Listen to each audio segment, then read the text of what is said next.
Yon, what's up mga boss idol? Welcome back again sa akin channel mga boss. Long time no vlog tayo mga boss. Kasi nagkasakit tayo mga boss, kaya hindi tayo nakapag-upload yung mga recent natin, mga 4 weeks na yata. 1 month na yata. Yan. Yung mga boss, isang malupit na naman na sapatos ang ating papakita. Yon, welcome back again sa akin channel. Tayo nagbabalik ulit para i-review sa inyo mga boss yung mga top grade quality. Hindi pa tayo nakapag boss ng mga legit na sapatos, pero soon siguro magre-review tayo, i-compare natin sa top grade kung okay ba to. Pero kung budget meal lang ang nyo mga boss, yan, dito na tayo sa top grade, yung pangharabas lang. Yan, mga boss idol, today's video, yan, isang Nike na naman ang ating papakita. Yan. Okay, yan mga boss, ito yung box ng na Nike Fly by Mid 3. Yan. Yan ang ipapakita natin mga boss idol. Yan, samahan nyo ako mga boss para i-quality check natin. Ipakita din natin sa inyo yung Nike Fly by Mid 3. Let's go.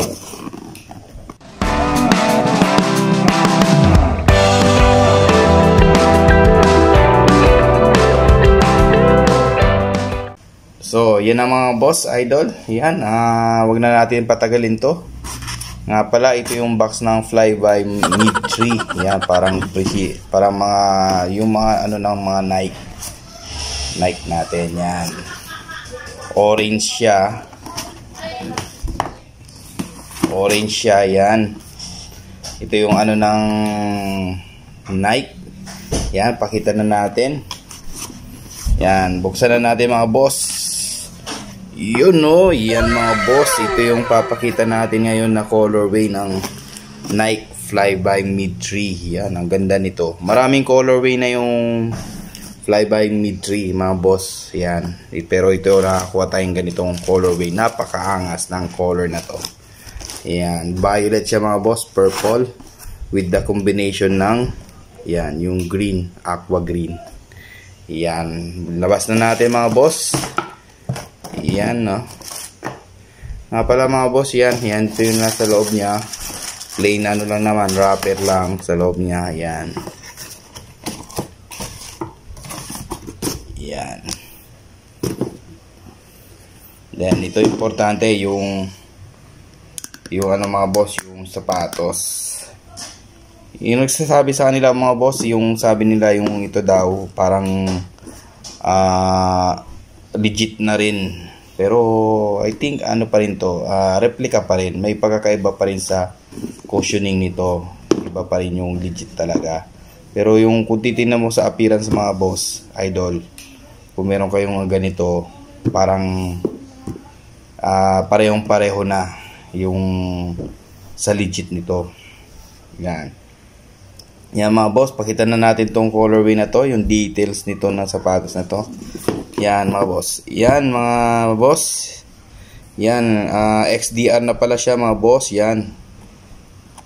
Extra durable rubber. Yan, ito yung mga kailangan natin mga boss na yung quality ng kumbaga pwede siya pang outdoor.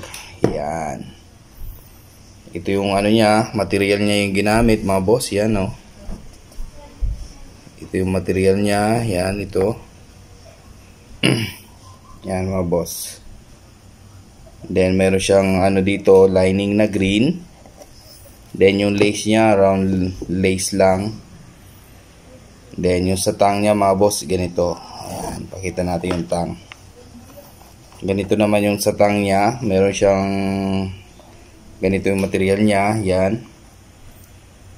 Mga hole niya na marami para breathable yung natin sa paanan natin sa loob. Then meron siya dito sa tang niya ng Nike. Then may design siya dito. Then ito pala mga boss yan. Meron siyang design din dito ng mga dot yan. Pero dito sa may toe natin, may toe ng sapatos, ito yung design niya. Yeah. Yan mga boss, yung Nike ano siya, meron siyang Nike shoes niya dito. Yan, embroidered yung Nike shoes niya, yan no. Embroidered, then meron siyang design na ganyan. Ganda rin ng pagkagawa mga boss, tingnan niyo yung quality. Yan. Then sa likod, sa ano niya, ganito, meron naman siya mga dot. Then makapal yan dito niya, makapal mga boss. Yung sa collar niya, makapal, ang sarap isuot. Then sa likod niya, ganito, Nike lang naman, pareho lang. Ito yung ano niya sa likod, yan. Yung same lang din sa kabilang side. Then, yan mga boss. Mabilis ang ano lang natin, review lang to mga boss. Pakita lang natin tong Nike Flyby Mid 3. Yan. Then meron siyang small logo na ano ng Nike. Yan, embroidered din siya. May design siya dito, mga boss. Yan, then dito, yan, yung material niya dito. Yan. Parang sa banig. Parang banig mga boss. Yan. Yan, then meron mga dot ulit siya dito, same lang dito sa kabila. Yan. Then sa midsole niya, yan, fully foam siya. Fully foam, lambot siya mga boss. Yan. Yan. Nga pala itong ano niya, purple siya yung ano niya with the combination ng green. Yan. Then dito yung ano niya, yan sa mga lace niya na hole ganito. Ganito yung design niya. Yan. Then, ito rin sa kabilang ano, midsole niya. Then, meron siyang Nike dito. Papunta na sa outsole. Yan. Sa midsole niya, meron siyang design na ganito mga boss. Yung mga butas-butas. Yan. Dito sa likod. Backside ng paa. Yan. Ang ganda rin, no? Napakaangas tingnan. Napakaangas mga boss. Kung nasa court kayo nito, ang ganda. Ang ganda sa ano, kumbaga kitang-kita. Kumbaga makaka-attract siya sa mata. Yung color niya. Then sa outsole niya, ganito naman yung outsole niya mga boss, pattern ng outsole niya. Yan. Nga pala mga boss, during squeak check, sabi nila spike ito, pero yung during squeak check mga boss, kailangan i-break in siya bago siya mag-squeak. Tinatry ko pero kailangan lang i-break in to mga boss. Yan. Ito yung ano niya, pareho lang naman sa outsole niya mga boss. Yun, yun mga boss. Yun, sa outsole niya mga boss, pareho lang naman, same niya. Then ito yung pattern ng outsole niya. Yan, medyo hindi malalim yung ano niya sa outsole niya.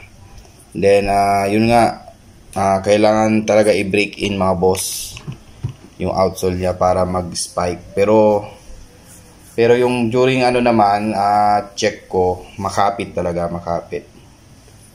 Yan.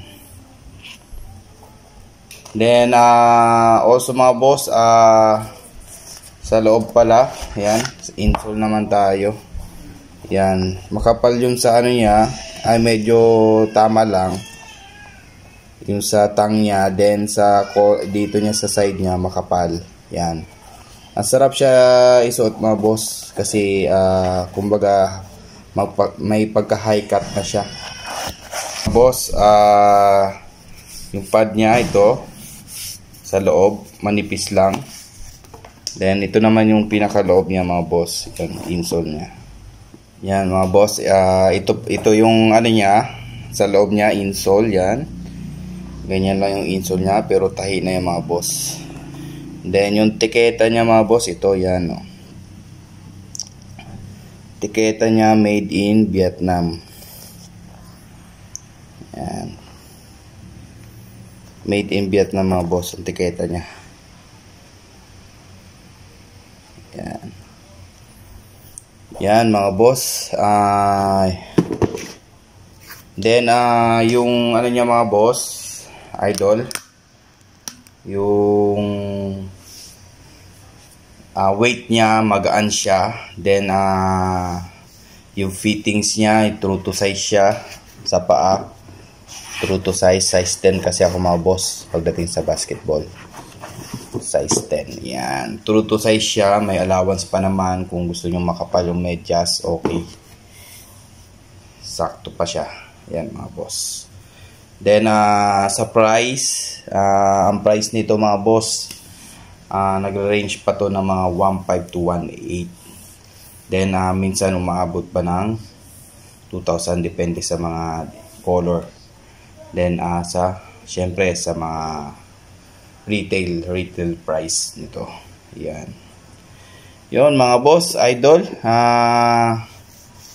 Yun lamang po yung quality check ng ng Nike Flyby Mid 3. Yan, ang ganda rin, no? Ito yung mga mga precision, yan. Yan yung mga ng mga Nike. Ang ganda. Nike Flyby Mid 3. Yan, ito yung niya, quality ng Flyby Mid 3. Nga pala, this is top grade quality mga boss, replica lamang. Pinapakita ko lang mga boss yung quality nito. No, think maganda rin yung yung mga top grade quality, mga OEM mga boss, okay na rin mga boss kung pangharabas lang ang pag lalo na sa mga outdoor o yung mga rough okay na rin. Then yung iba nga ang kakapit pa. Yan.